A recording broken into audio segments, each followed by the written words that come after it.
اور دوسری طرف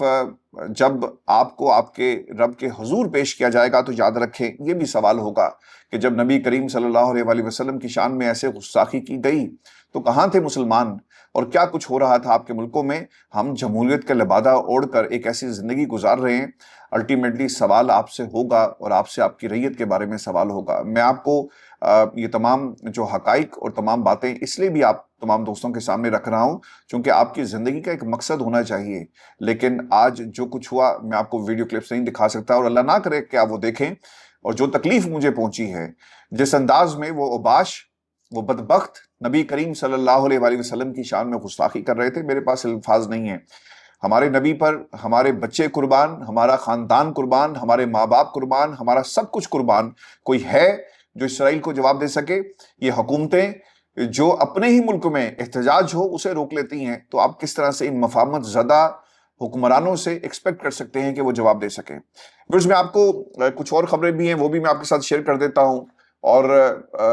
آپ کے ساتھ یہ جمہوریت اور انقلاب اور یہ سب باتیں ہم کرتے رہتے ہیں، لیکن یہ خبر آپ تک لانا اور مقصد جو تھا میرا خیال ہے کہ یہی ہمارا ہونا چاہیے۔ میں آپ کو خبر ویورز یہ دے دوں کہ آج 9 مئی کے مقدمات اور ان میں سزاؤں کا سلسلہ شروع ہو چکا ہے، اور پاکستان تحریک انصاف سے آپ سیٹیں چھیننے کی جو بات پچھلے کچھ دنوں سے سن رہے تھے اس کا باقاعدہ طور پر آغاز ہو گیا ہے۔ 9 مئی کا جی کیس ہے، اور اس میں مقدمات میں پی ٹی آئی کے ایم این اے ہیں، ان کے سمیت کارکنان جو 10 جن کی تعداد بتائی جاتی ہے، ان کو 10 سال قید کی سزا سنائی گئی ہے، اور یہ جج ہیں جی عباس سپرا صاحب جنہوں نے یہ سزا سنائی، اور یہ وہی جج ہیں جس نے 26 نومبر صحن اسلام آباد کے بعد رات 10 بجے عدالت کھولی اور کارکنان کا چلان منظور کیا۔ پولی گراف ٹیسٹ تو ایسے ججز کا ہونا چاہیے، کسی دوست نے لکھا ہوا ہے۔ میں آپ کو پھر یہ خبر اس کے ساتھ یہ بھی شیئر کر دوں، اور پھر جو منظر تھا جب ان کو گرفتار کر کے لے کر جا رہے تھے، اور یہ شخصیات کون ہیں ان کے نام بھی میں آپ کو بتاتا ہوں۔ خبر کے مطابق جن لوگوں کو جس ایم این اے اور ایم پی ایس کو سزا سنائی گئی ہے، اس میں جی ایک تو عبداللطیف ہیں سابق ایم پی اے، اور جن میں 11 ملزمان کو 9 مئی کے مقدمات میں سزا سنائی گئی ہے۔ اچھا، اب ان کے چہرے آپ دیکھیں نا، تو جب آپ کو سزا سنائی جاتی ہے تو آپ پہ تو قیامت ٹوٹ جائے کہ 10 سال کی سزا آپ کو دے دی گئی ایک ایسے جرم جو آپ نے کیا ہی نہیں، اور 9 مئی کا ایک ایسا فالس فلیگ آپریشن جو آپ کے خلاف ہوتا ہے، آپ اسے اٹھا کر ان لوگوں کو جیل میں پھینک کر ان سے اب سیٹیں چھین رہے ہیں۔ تو آپ کو تو رونا چاہیے، آپ کو تو پریشان ہونا چاہیے، لیکن ان کے چہروں کو دیکھیں تو پتہ ہی چلتا ہے کہ مسکراتے ہوئے چہرے، حوصلے بلند ہیں۔ عمران خان کا وہ نعرہ لگا رہے تھے، پاکستان کی جمہوریت کی بات کر رہے ہیں۔ اب یہ صرف عمران خان کے نعرے کی بات نہیں رہی، یہ ظلم سر بڑھ رہا ہے، فسطائیت بڑھ رہی ہے،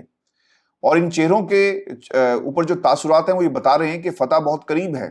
اور کسی صورت بھی یہ جھکیں گے نہیں۔ تم 10 سال سزا کی بات کرتے ہو، اگر تم 10 صدیاں بھی سزا کسی شخص کو دے دو گے تو تمہارا جرم کم نہیں ہوگا، اور نہ ہی ان کا جرم جو ہے وہ ثابت ہو جائے گا۔ یہ پیغام تھا جو آج ان تمام شخصیات کی طرف سے ملا۔ میں ویورز آپ کو ایک خبر یہ بھی دے دوں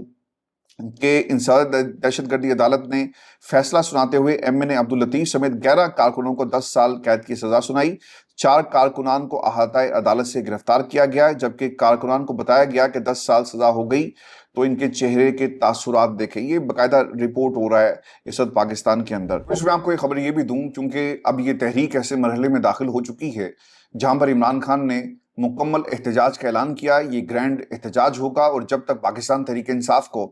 ان کا جو ہدف ہے اس حکومت کو گھر بھیجنا، جمہوریت کو پاکستان کے اندر بحال کرنا، 26ویں ترمیم کو ریورس کرنا، یہ تمام ٹارگٹس پورے نہیں ہو جاتے، عمران خان اب اپنے لیے یا پھر اس قوم کے لیے کسی ڈیل کی طرف نہیں جائیں گے، اور انہوں نے اعلان کر دیا ہے۔ اگر آپ وہ صحافی جو پاکستان کی اسٹیبلشمنٹ کے بہت قریب سمجھے جاتے ہیں، ان کی باتوں کو جا کر سنیں تو پتہ چلتا ہے، جس میں شاہد میتلا صاحب جو ہیں انہوں نے بھی ایک انکشاف کیا، اور حبیب اکرم صاحب کے ساتھ وہ بیٹھے ہوئے تھے، تو انہوں نے کہا جی کہ عمران خان کو 10 دفعہ آفرز کروائی گئی، لیکن ان کا 10 دفعہ یہی جواب تھا کہ میں ڈیل نہیں کروں گا۔ اور آپ جو باتیں مجھے کہنے کے لیے بار بار فورس کرتے ہیں اپنی پراکسس کے ذریعے، یہ بھی تسلیم نہیں کی جائے گی۔ آج انصار عباسی صاحب کی جی ایک پوری سٹوری ہے جس میں وہ یہ کلیم کر رہے ہیں کہ مفاہمت کے ہم بہت قریب تھے، ایک راستہ نکالا گیا، اور علی مین گنڈا پور کو عمران خان کے پاس بھیجا گیا، وہ پیغام لے کر گئے، اور انہیں کہا گیا کہ خان صاحب پیچھے ہٹ جائیں، بات مان لیں، کوئی راستہ نکل آئے گا۔ لیکن عمران خان نے ان پراکسس کو جواب دیا۔ یہ اس سٹوری کے اندر کہ ان پراکسیز کو جواب مل گیا کہ بھائی جان آپ سے بات نہیں ہوگی اور اب بات سے میدان میں پاکستان کی عوام آپ کے ساتھ کرے گی، اور یہ معاملہ اور یہ مقدمہ اور یہ حالات اب میں نے پاکستان کی عوام کے حوالے کر دیے۔ عمران خان جیل میں 1 برس 2 برس آپ کو ہو چکے، اگر وہ جیل سے باہر آنا چاہتے تو وہ آ چکے ہوتے، لیکن انہوں نے کسی بھی ڈیل کو تسلیم نہیں کیا۔ دوسری طرف ویورز، پاکستان کی اسٹیبلشمنٹ کو عادت کیا ہے؟ عادت یہی تھی نا کہ ہاں زرداری خاندان ڈیل کر لیں گے یار، مسئلہ ہے کوئی نہیں ہے، 3 4 فائلیں آپ کھولیں ان کی اور آپ پھر ان کو کنٹرول کر لیتے ہیں۔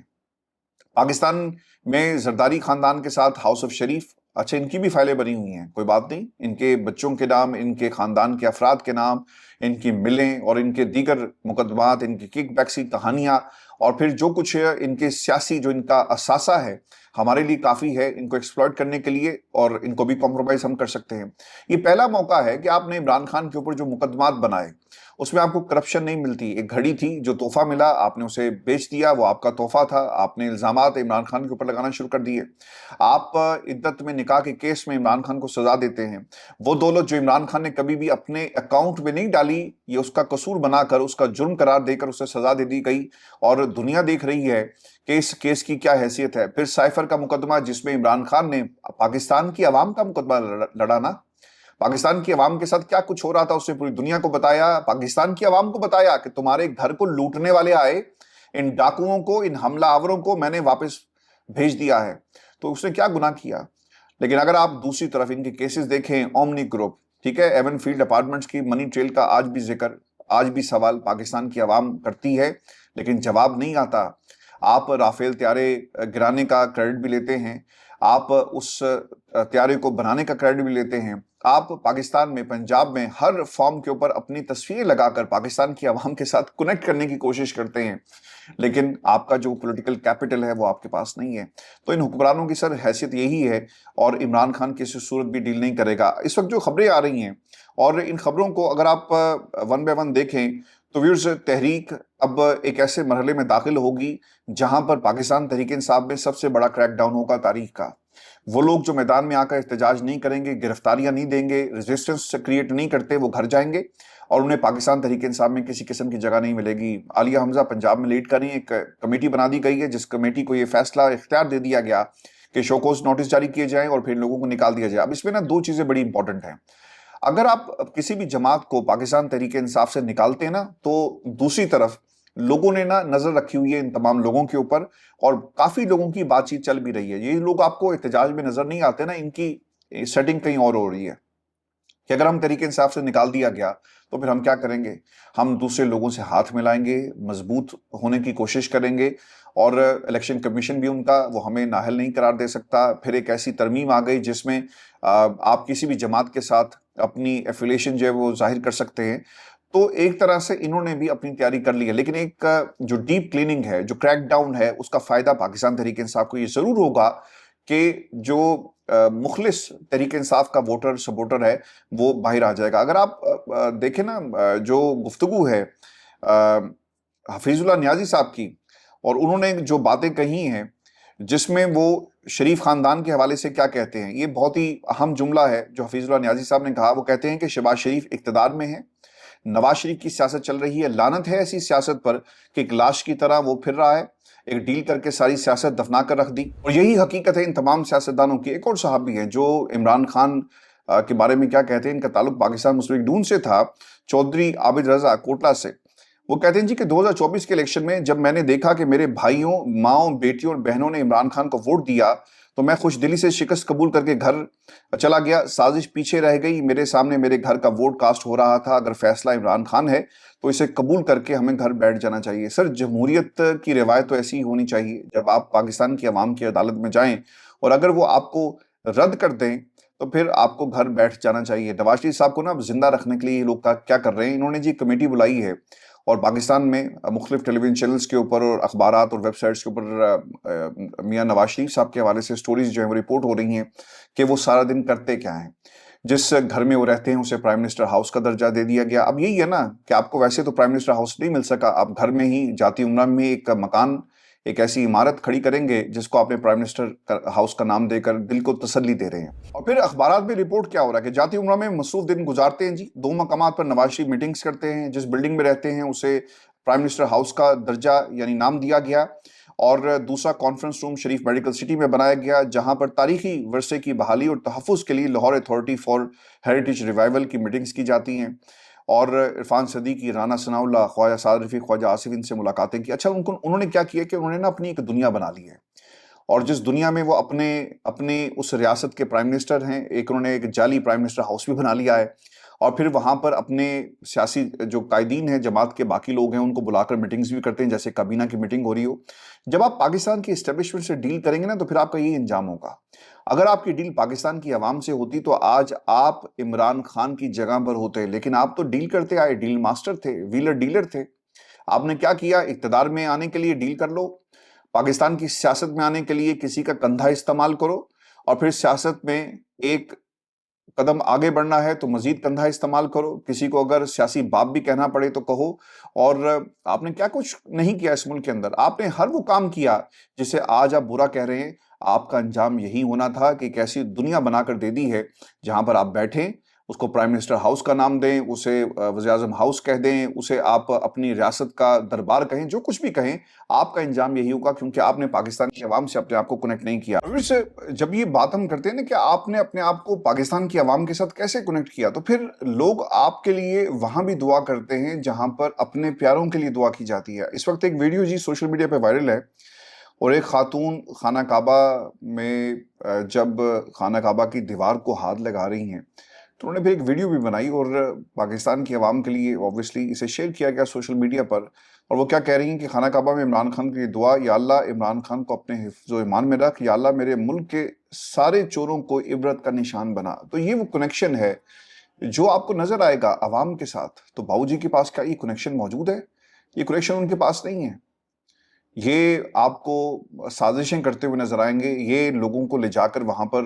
بلیک میل کرتے ہیں، لیکن پاکستان کی عوام اپنے مقبول لیڈر عمران خان کے ساتھ کیسے کنیکٹ ہے کہ وہاں جا کر آپ دعا کریں نا، اپنے بچوں کے لیے دعا کریں، آپ دعا کریں، اپنی مشکلات کے لیے دعا کریں، لیکن وہاں بھی لوگ جا کر عمران خان کے لیے دعا کر رہے ہیں۔ محفوظ آپ کو نا کچھ خبریں یہ بھی دے دوں، اور یہ عدالت سے خبریں ہیں جی کہ 9 مئی کے کیسز کا ریکارڈ جی غائب ہو گیا ہے، اور شاہ محمود قریشی کی 9 مئی جلاؤ گھراؤ کے 6 مقدمات میں ضمانتوں پر کارروائی عید کے بعد 10 جون تک ملتوی کر دی گئی ہے، اور دہشت گردی عدالت جی ایک اور وہاں پر ہی بتایا گیا جی کہ ریکارڈ اڈیالہ جیل میں ہے، اس لیے کارروائی ملتوی کی گئی۔ محمود رشید کی 2 مقدمات میں ضمانتوں میں آج بھی ریکارڈ پیش نہ ہو سکا، اور ریکارڈ اڈیالہ جیل میں مہلت فراہم کی جائے، یہ پروسیکیوشن نے کہا، اور 13 جون تک ملتوی ہو گیا۔ اب انہوں نے کرنا پتا کیا ہے، ادھر سے سزا ہو جانی ہے، جس طرح آج باقی لوگوں کو ہوئی ہے نا، ان کو بھی ہو جانی ہے، اور پھر دوسری طرف یہ ضمانت کا کیس، اس کو جان بوجھ کر لٹکایا جا رہا ہے، اس لیے یہ موقع فراہم جو ہے وہ نہیں کریں گے۔ اور پھر عمران خان کے ساتھ تو آپ نے جو کچھ کرنا تھا آپ نے کر لیا۔ جو اس کا جو سیکنڈ ٹیئر لیڈرشپ ہے، اعجاز سوری صاحب، وہ بتاتے ہیں جی کہ ہمیں عید کی نماز پڑھنے کی اجازت نہیں ہے، 5 عیدیں ہم جیل میں کر رہے ہیں، اور ایسی پابندیاں اسرائیل لگائے تو سمجھ میں آتا ہے، لیکن آپ کے اپنے ملک کے حکمران، یہ ان کا حکم ہے کہ ان کو نماز بھی آپ نے پڑھنے نہیں دینی۔ سارا دن آپ عید کا جیل کے اس کمرے میں گزارتے ہیں جہاں پر آپ پچھلے کئی مہینوں سے ہیں، اور عید کے دن آپ کو باہر نکلنے کی اجازت نہیں دی جاتی۔ ایک تکلیف ہے نا، اور یہ حکمران جو ہے سب کچھ کروا رہا ہے، اور ایک اس وقت ایک پروکسی بنا ہوا ہے پاکستان کی اسٹیبلشمنٹ کی۔ چیف جسٹس جی منیب اختر صاحب آگے ہیں جی، انہوں نے حلف لے لیا ہے،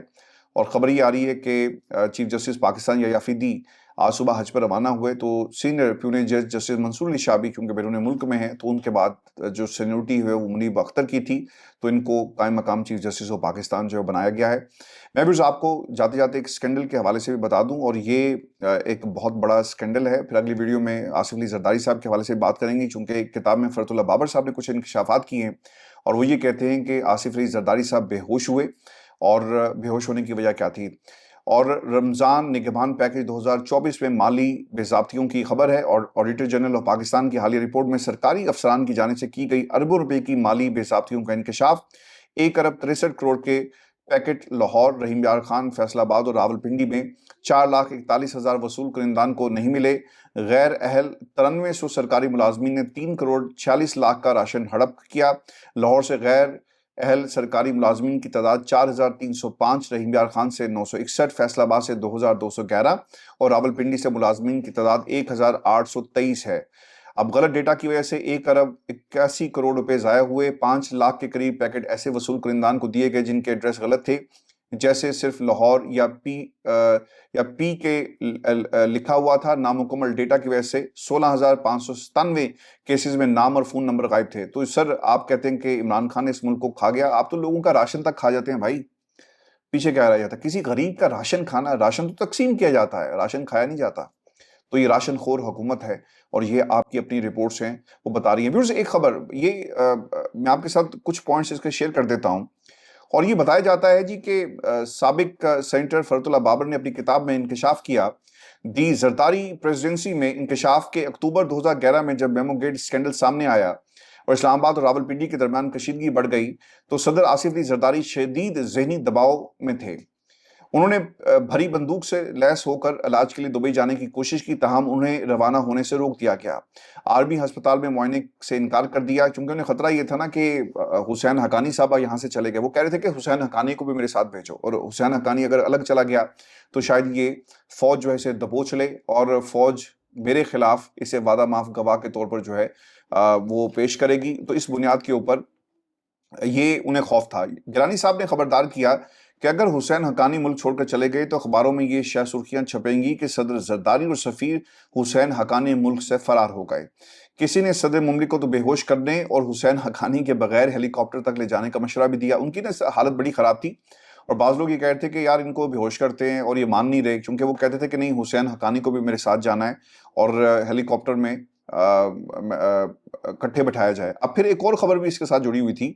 کہ جب صدر زرداری اور حقانی آخرکار ہیلی کاپٹر پر سوار ہوئے تو پائلٹ نے دبئی سے لینڈنگ کی اجازت میں تاخیر کا حوالہ دیا۔ ایک معاون نے صدر کو اطلاع دی کہ دبئی نے اترنے کی اجازت نہیں دی، لہٰذا ہیلی کاپٹر کا رخ کراچی کی طرف موڑنے کا ارادہ ہے۔ زرداری صاحب نے انکار کرتے ہوئے اصرار کیا کہ میں اجازت کے لیے 30 گھنٹے انتظار کر لوں گا لیکن کراچی نہیں جاؤں گا۔ تو سر یہ ہمارے ملک کے لیڈرز ہیں جنہوں نے پاکستان کی اسٹیبلشمنٹ سے جنگ لڑی، لیکن اپنی بقا کی خاطر، پاکستان کی بقا کی خاطر نہیں۔ راشن خور حکومتیں اور پاکستان کی اسٹیبلشمنٹ سے ویلر ڈیلر یہ حکومتیں، یہ ہمیں جمہوریت کا درس دیتی ہے۔ اپنا خیال رکھیں، اگلی ویڈیو میں آپ سے جلد ملاقات ہوگی، اجازت دیجیے، اللہ نے کے بعد۔